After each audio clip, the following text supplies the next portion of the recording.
నమస్తే. ప్రస్తుతం ధర్నా చౌక్లో ఉన్నామో. ధర్నా చౌక్లో అయితే దాదాపుగా ఇప్పుడు ఏదైతే రాజ్యసభ నుంచి లోక్సభ నుంచి ఎంపీలను సస్పెండ్ చేయడం జరిగిందో మోదీ గవర్నమెంట్, సో దానికి సంబంధించి మనతో పాటు మాట్లాడడానికి కాంగ్రెస్ పార్టీ అధికార ప్రతినిధి సుధీర్ రెడ్డి మనతో ఉన్నారు. మనం మాట్లాడదాం. సుధీర్ రెడ్డి గారు చెప్పండి, ఏంటి అసలు అంటే దేశవ్యాప్తంగా ఎప్పుడు ఇట్లా జరిగిన పరిస్థితులు ఉన్నాయి? అంటే వాస్తవానికి భారతదేశం ఏర్పడ్డప్పుడు 1947లో స్వాతంత్రం వచ్చినప్పుడు భారత రాజకీయ వ్యవస్థలో చూస్తే ఇదంతా కూడా రాజ్యాలుగా దేశాలుగా ఉన్నటువంటి ప్రాంతాన్ని కాంగ్రెస్ పార్టీ పోరాటం, కాంగ్రెస్ పార్టీ ఆలోచనతో దీన్ని ప్రజాస్వామ్య దేశంగా మార్చాం. ప్రజాస్వామ్యంగా ఓటు ద్వారా ఒక వ్యక్తిని ఎన్నుకొని ఆ వ్యక్తిని చట్టసభల్లోకి పంపించి దేశం యొక్క సమస్యలు పరిష్కరించాలి, దేశం యొక్క సమస్యల మీద పోరాటాల్సినటువంటి అవసరం ఉందని ఆ రోజు నెహ్రూ గారి నాయకత్వంలో భారతదేశాన్ని ప్రజాస్వామ్యయుతంగా మార్చుకొని ఇప్పటి వరకు ప్రజాస్వామ్యయుతంగా తీసుకొస్తా ఉన్నాం.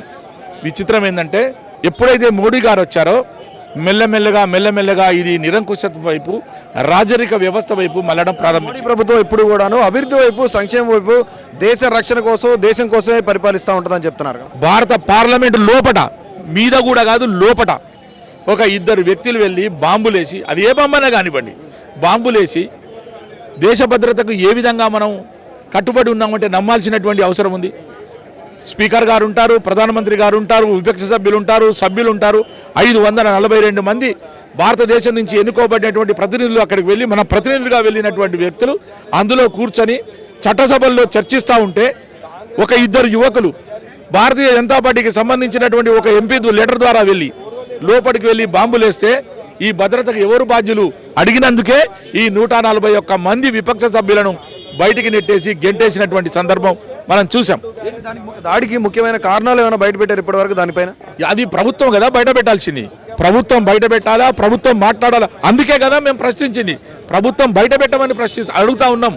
అమిత్ షా గారు మీరు ఒక స్టేట్మెంట్ ఇవ్వండి, ప్రధానమంత్రి గారు ఒక స్టేట్మెంట్ ఇవ్వండి. కానీ ఈ రోజు వరకు దాని మీద ఒక్క అంశం గురించి మాట్లాడినటువంటి దాఖలాలు లేవు.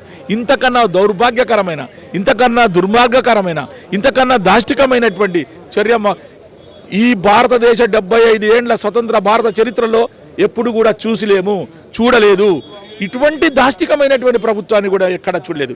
అందుకే నేను ఒకటి కోరుతా ఉన్నా, ఈ భారత సమాజాన్ని, ముఖ్యంగా జర్నలిస్టు సమాజాన్ని, భారత ప్రజాస్వామ్యాన్ని మనం నిలబెట్టుకోకపోతే భారతదేశంలో తీవ్రమైనటువంటి పరిణామాలు జరిగేటువంటి అవకాశం ఉంది.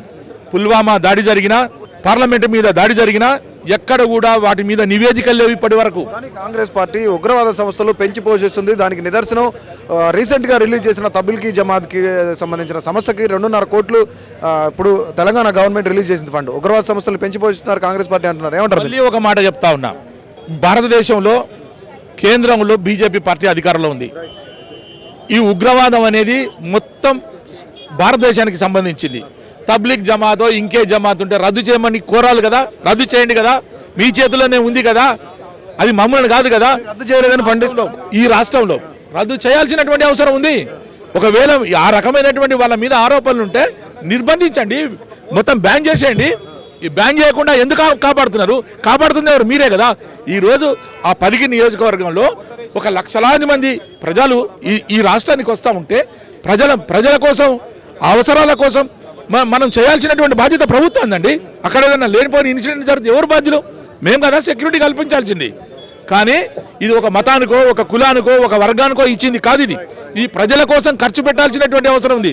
లక్షలాది మంది ఈరోజు ఒక దగ్గరకు వచ్చి సమాజం అంతా ఖచ్చితంగా ఖర్చు పెట్టాల్సినటువంటి అవసరం ఉంది. ఇది తబ్లిగ్ జమాత్కో ఇచ్చింది కాదు, ప్రజల కోసం ఇచ్చినటువంటి డబ్బు. ఫైనల్లీ ఈ యొక్క ఏదైతే మీరు ధర్నా చేశారో దానికి అగనిస్ట్ గా ఇప్పుడు బీజేపీ కానీ లేదంటే బీఆర్ఎస్ కానీ వీళ్ళందరూ మాట్లాడుతున్న పరిస్థితులు ఉన్నాయి. సో ఎలా చూస్తారు దీనికి? వాళ్ళందరికీ ఏం సమాధానం? ఏమని అంటే విపక్ష సభ్యులను సస్పెండ్ చేయాలని చెప్తా ఉన్నారా బీజేపీ పార్టీ?